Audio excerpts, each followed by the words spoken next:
بسم اللہ والحمد للہ والصلاة والسلام علی رسول اللہ، اما بعد۔ اہل سنت و جماعت کا کیا مفہوم ہے؟ اہل سنت و جماعت کون لوگ ہیں؟ رسول اکرم صلی اللہ علیہ وآلہ آلہ وسلم کے صحابہ اور ان کی راہ پر چلنے والے اچھے انداز میں، بہتر انداز میں ان کی راہ پر چلنے والے قیامت تک جتنے لوگ ہوں گے سب اہل سنت و جماعت ہیں۔ صحابہ کرام رضی اللہ عنہم اجمعین سے لے کر قیامت تک وہ سارے لوگ جو صحابہ کرام رضی اللہ عنہم کے راستے پر اچھے انداز میں چلیں سب اہل سنت و جماعت میں داخل ہیں۔ کچھ اہل علم نے اہل سنت و جماعت کی تعریف اس طرح کی ہے کہ یہ وہ لوگ ہیں جو صحیح عقیدے کو مضبوطی سے تھام لیتے ہیں، وہ صحیح عقیدہ جو بدعات و خرافات کے شائبے سے پاک ہوتا ہے، وہ عقیدہ جس پر اللہ کے رسول صلی اللہ علیہ وآلہ آلہ وسلم تھے اور آپ کے صحابہ کرام رضوان اللہ علیہم اجمعین جس عقیدے پر متفق تھے، تو اس عقیدے کو مضبوطی سے تھامنے والوں کا نام اہل سنت و جماعت ہے۔ ان کو اہل سنت کا نام اس لیے دیا گیا کیونکہ یہ لوگ نبی کریم صلی اللہ علیہ وسلم کی سنت کے تقاضوں کے مطابق عمل کرتے ہیں۔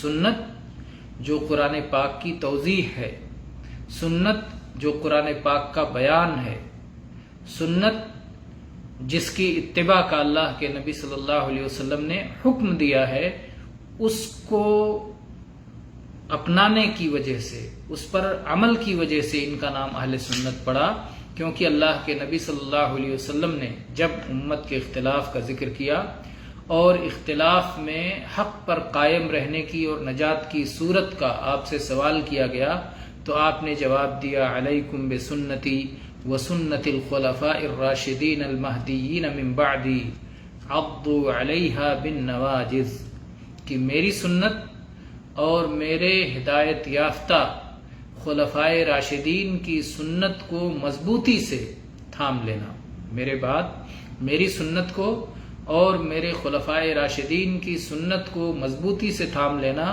اور اس کے اپنے داڑھ سے جکڑ لینا۔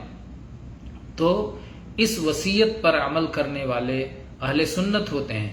وہ جانتے ہیں کہ نبی کریم صلی اللہ علیہ وسلم کا طریقہ سب سے بہترین طریقہ ہے اور باقی تمام طریقوں پر اسے فوقیت دیتے ہیں اور اسے ترجیح دیتے ہیں اور اسے مقدم رکھتے ہیں، تو اس لیے ان کا نام اہل سنت پڑا۔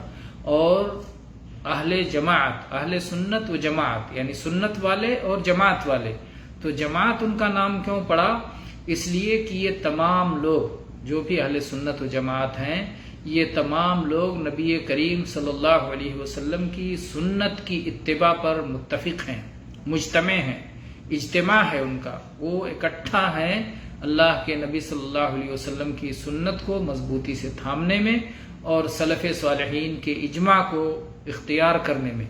تو یہ لوگ حق پر اکٹھا ہیں اور اسلام کے صاف ستھرے عقیدے پر اکٹھا ہیں، اسی لیے ان کو الجماعت بھی کہا جاتا ہے، کیونکہ یہ افتراق کا شکار نہیں ہے بلکہ اجتماع والے ہیں۔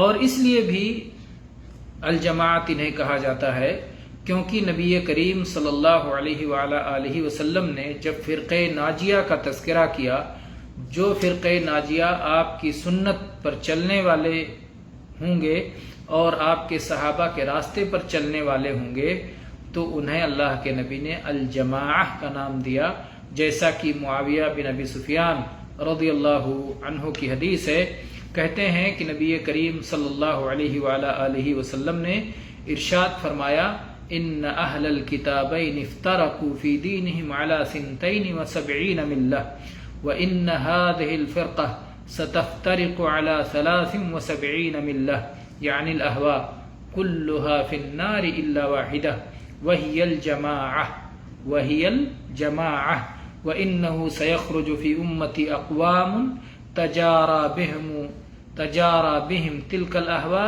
کما یتجارا الکلب بصاحبہ. یہ حدیث امام احمد نے 16,937 نمبر پر اور امام ابو داؤد نے 4,597 نمبر پر روایت کیا ہے. اس کی سند حسن ہے. امام ابن ابی عاصم نے اپنی کتاب السنہ میں بھی روایت کیا ہے.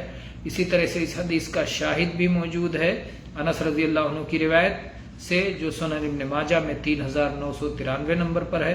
اسی طرح سے سنہ ابن ابی عاصم میں 64 نمبر پر ہے، امام احمد کے یہاں بھی ہے، اور اسی طرح سے کتاب الشریعہ للآجری میں بھی ہے. اور اسی طرح سے اس کی تفصیلات آپ دیکھنا چاہیں تو شیخ البانی رحمہ اللہ کی معروف کتاب السلسلہ صحیحہ میں 204 نمبر ملاحظہ فرمائیں. تو بہرحال یہ حدیث حسن درجے کی حدیث ہے. اللہ کے نبی صلی اللہ علیہ وسلم فرمایا کہ اہل کتابین یہود اور نصارہ وہ اپنے دین میں 72 فرقوں میں تقسیم ہو گئے، اور یہ امت 73 فرقوں میں تقسیم ہوگی. اور فرقوں میں یعنی بدعات میں، اہوا اور خواہشات کا شکار ہو جائے گی. سنت سے ہٹ کے بدعات کی وجہ سے فرقے بنیں گے، اور وہ تمام کے تمام فرقے جہنم میں جائیں گے. اور صرف وہ فرقہ ایک جو جنت میں جانے والا ہوگا وہ جماعت ہے، وہی الجماعہ، جو نجات یافتہ ہوگا. سب کے سب جہنم میں جائیں گے سوائے ایک کے، اور وہ ہے الجماعہ، یعنی جو لوگ حق پر اکٹھا ہوں گے، جو لوگ سنت پر اکٹھا ہوں گے، جو لوگ سنت پر متفق ہوں گے، جو صحابہ کے طریقہ کار پر ہوں گے.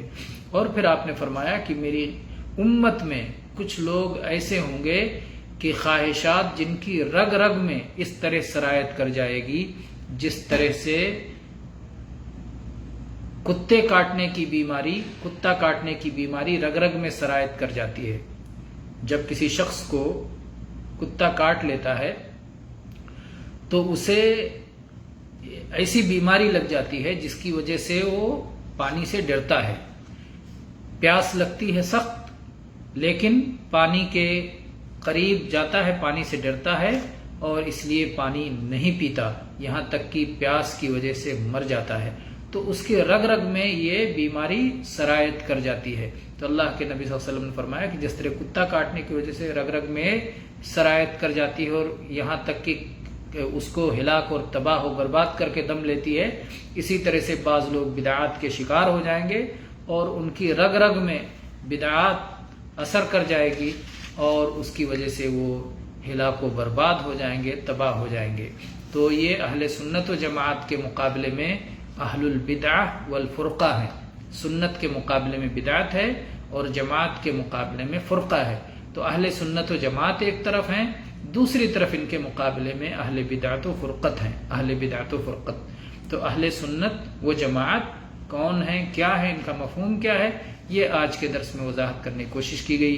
واللہ تعالی اعلم والحمد للہ رب العالمین وصلی اللہ علی نبینا وسلم.